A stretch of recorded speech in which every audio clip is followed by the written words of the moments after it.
That WeChat thread you've been using to manage your supplier relationship, it's not a contract. Those handshake deals, verbal agreements, and we've always done it this way arrangements. They're not protecting you. And the first time something goes wrong, a quality issue, a missed shipment, a payment dispute, you're going to realize that messages don't hold up. I'm Lara. I've spent 17 years in supply chain and I've seen what happens when supplier relationships don't have documentation. I've watched founders lose 30K on defective inventory they couldn't return because there was no quality clause. I've seen brands get blindsided by price increases because nothing was locked in writing. I've seen suppliers sell a founder's exact product design on Amazon because there was no IP protection. None of these suppliers were bad people. There was just no agreement about what was supposed to happen.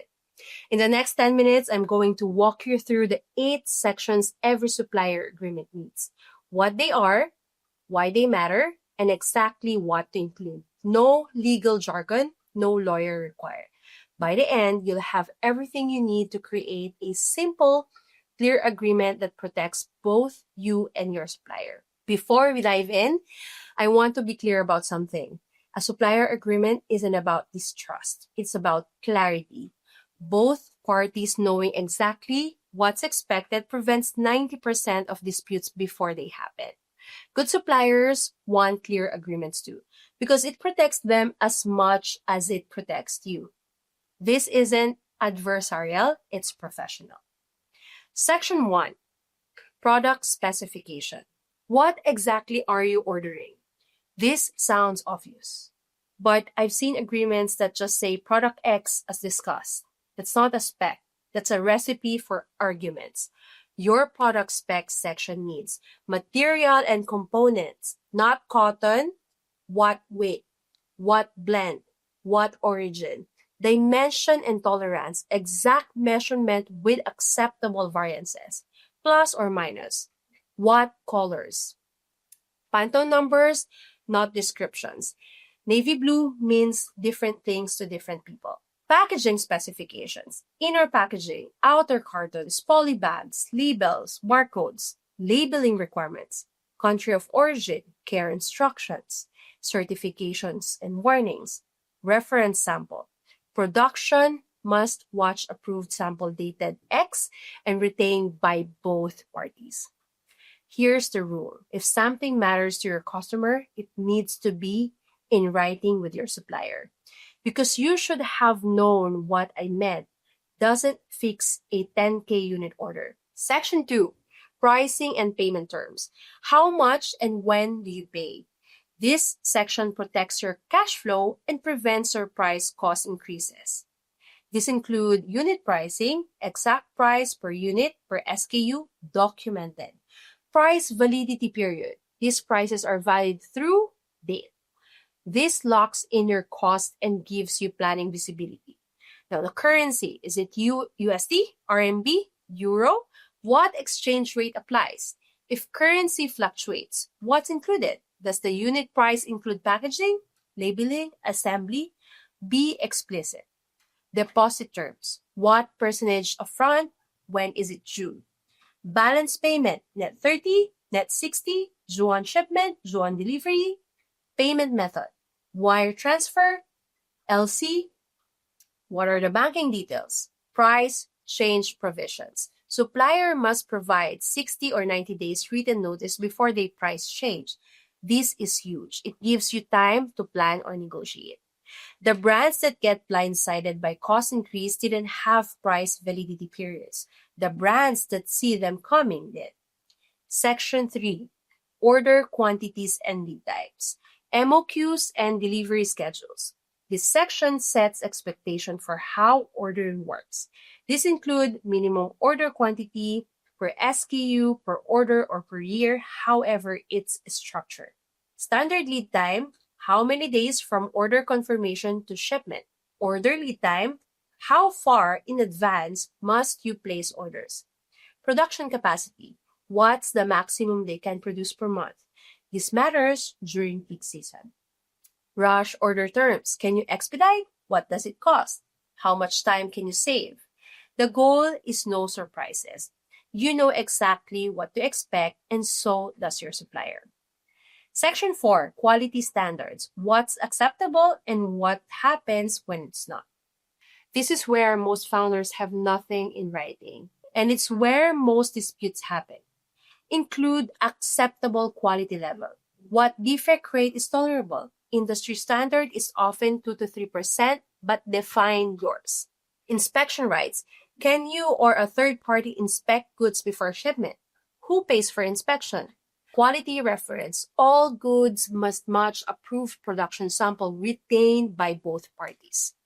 Defect resolution. If quality fails inspection, what happens? Rework, replacement, refund, credit toward future orders?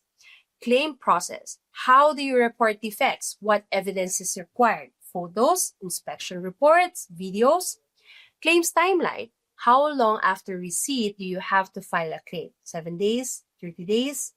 A founder told me she received 40K in defective inventory. Supplier claimed it was fine when it shipped.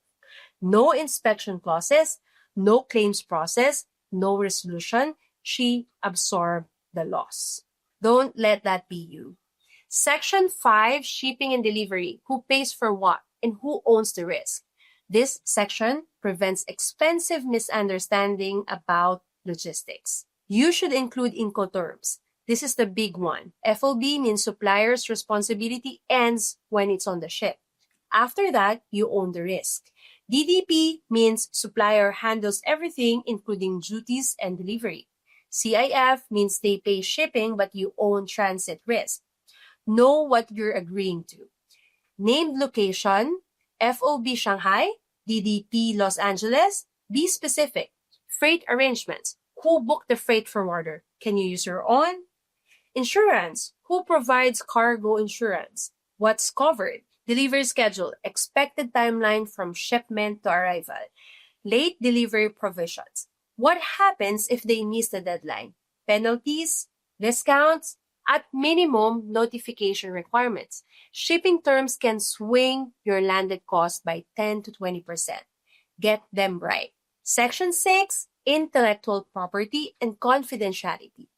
Protecting your designs and information. This section prevents your supplier from selling your product to your competitors or on Amazon under their own brand. Include IP ownership. All designs, specifications, formulas, and intellectual property provided by or developed for buyer remain buyer's exclusive property. Confidentiality. Supplier agrees not to disclose your information to any third party without written consent. Non-compete. Supplier agrees not to manufacture identical or substantially similar products for third parties. Define the scope. Same product category, same design elements, tooling and molds. If you paid for custom tooling, you own it. Document ownership clearly. Return of materials. Upon termination, supplier returns or destroys all confidential materials, samples, and designs.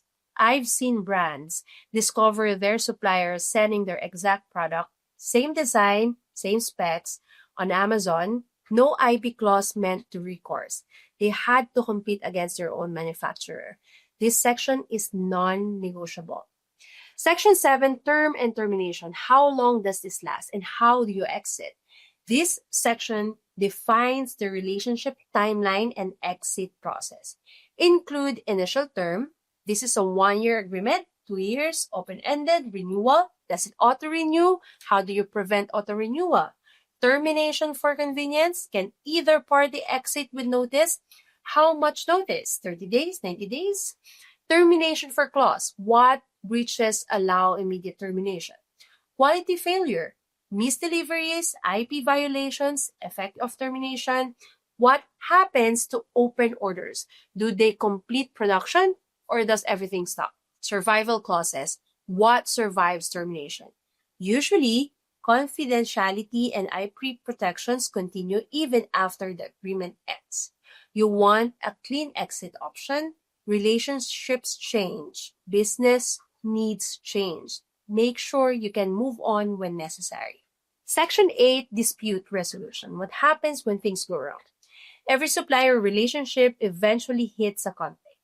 This section ensures you have a process before you need one. Include good faith negotiation. Both parties agreed to attempt resolution through direct discussion for 30 days before escalating. Most disputes can be resolved with a conversation. Mediation. If negotiation fails, agree on a mediation process, faster and cheaper than lawyers. Arbitration. If mediation fails, binding arbitration with a specific organization, still cheaper than court. Governing law. Which country's law govern the agreement? This matters in international relationships. Jurisdictions. If it goes to court, where? What country? Supplier's country, neutral territory like Singapore or Hong Kong. There's the thing about dispute resolution clauses. Having them in writing actually prevents disputes. When both sides know exactly what happens if things break down, they work harder to avoid the outcome. So, you have the 8 sections. How do you actually implement this? Step 1, start with what you have. If you have any existing documentation, emails, messages, previous agreements, gather it. Some terms might already be documented somewhere. Step 2, prioritize the gaps. You probably don't need everything at once. Start with the sections where you have the most risk. Quality standards, payment terms, and IP protecting usually the priorities. And IP protection are usually the priorities. Step 3, have that conversation. Send your supplier a message. As we continue to grow together, I'd like to formalize some of our terms in writing. This protects both of us and ensures we're aligned. Can we discuss? Most good suppliers will welcome this. They deal with professional buyers all the time who require documentation. If the supplier resists putting basic terms in writing, that tells you something. Step 4, keep it simple. This doesn't need to be 50 pages. A clear 2 to 3 page agreement covering the essentials is enough for most DTC brands. Complexity creates confusion. Simplicity creates clarity. Step 5, review annually. As your business grows and changes, review the agreement. Update pricing, adjust terms, add provisions as needed. I've put together a complete supplier agreement template that covers all 8 sections we discussed today. It's in plain English, fill in the blank format, no lawyer required. You can literally copy-paste the language and customize it for your supplier. Comment template and I'll send it over. The template includes product specification section with all the fields you need, pricing and payment terms with price validity language, quality standards including defect rates and claims process, shipping terms with Incoterms explanation, IP and confidentiality protections, terms and termination provisions, dispute resolution costs. It's everything we covered today in a ready-to-use document. And if you want to go deeper on supplier relationships, negotiation, quality, management, and everything that protects your margins, I break this down every week in my newsletter, Unboxed Weekly. Free, tactical, and focus on what actually matters for DTC founders. Links in the description. So stop running your supplier relationships on messages and handshakes. Get it in writing.